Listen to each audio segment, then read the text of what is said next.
All right, let's talk about a different kind of self-care. This isn't about the fluff. This is for when you're just truly tired of being tired. It's a feeling so many of us know, right? Especially in a world that just never seems to hit the pause button.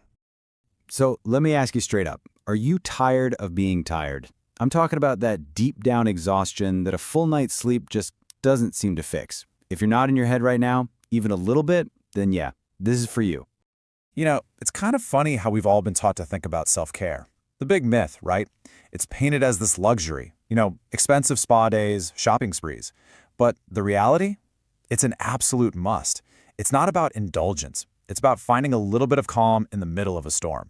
Think of it as a survival tool, not just a treat. Okay, so here's what we're going to cover. First, we'll bust that big self-care misconception.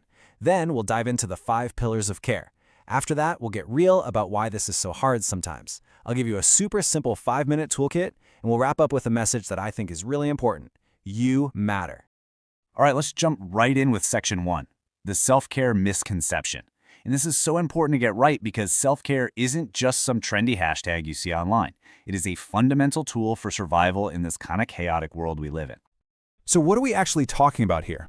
Well, self-care is about intentionally taking steps to nurture your whole self, your body, your mind, and your soul. And the key words here are knowing and valuing your own needs. It's a conscious choice to check in with yourself and actually respond with some kindness. And I love this quote because it just hits the nail on the head. I mean, think about it for a second. How often are we our own worst critic? Self-care is choosing to flip that script. It's deciding to be your own best friend instead, especially when things get rough. And that idea of being your own best friend, it leads us perfectly into our next section, the 5 pillars of care.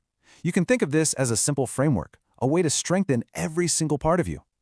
So what are they? We've got mental, emotional, physical, social, and spiritual. And as you can see, they're all connected. It's like a chain. If one link is weak, it affects the whole thing. The goal isn't to be perfect, but to just find small ways to pay attention to each one. So let's break them down. First up is mental self-care. I mean, your mind is on 24/7, right? It needs a break from all the noise. One of the best things you can do, just cut back a little on social media. Seriously, that endless scroll can totally drain your mental battery. Another great one is just writing down your negative thoughts. It gets them out of your head so you can look at them a bit more clearly. All right, next up, emotional self-care. This one is all about being honest with yourself. We're so often told to just be positive and push down the tough feelings. But you know what? That just makes them bigger. Simply acknowledging what you're feeling, whether it's sadness, anger, whatever, is such a powerful release. It's a total sign of strength, not weakness at all. Okay, pillar number 3, physical self-care. And honestly, this one is the foundation for everything else.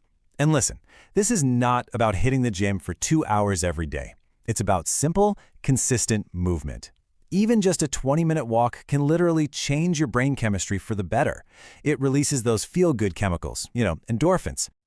And this isn't just some vague feel-good idea. It's backed by solid science. Check this out. Regular exercise can slash symptoms of depression by up to 40%. I mean, just let that sink in. That is a huge impact from something as simple as moving your body. It really shows you how critical this pillar is. Moving on to pillar 4, social self-care. As humans, we're totally wired for connection.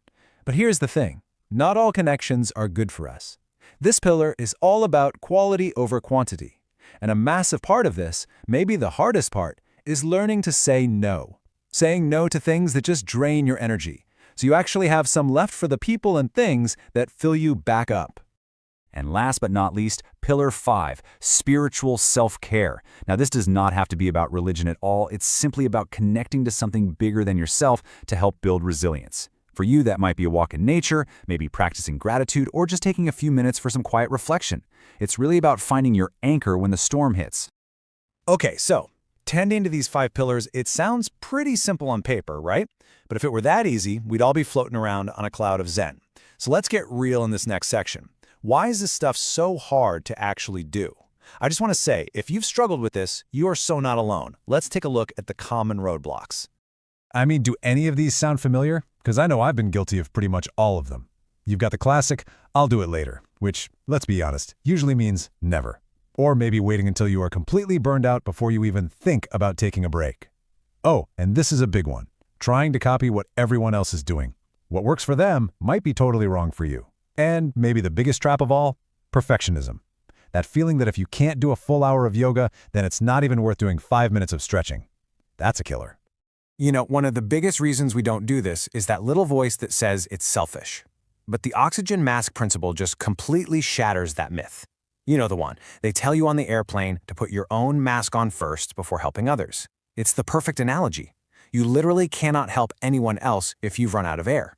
So caring for yourself isn't selfish. It's the essential first step to being able to show up for anyone else in your life.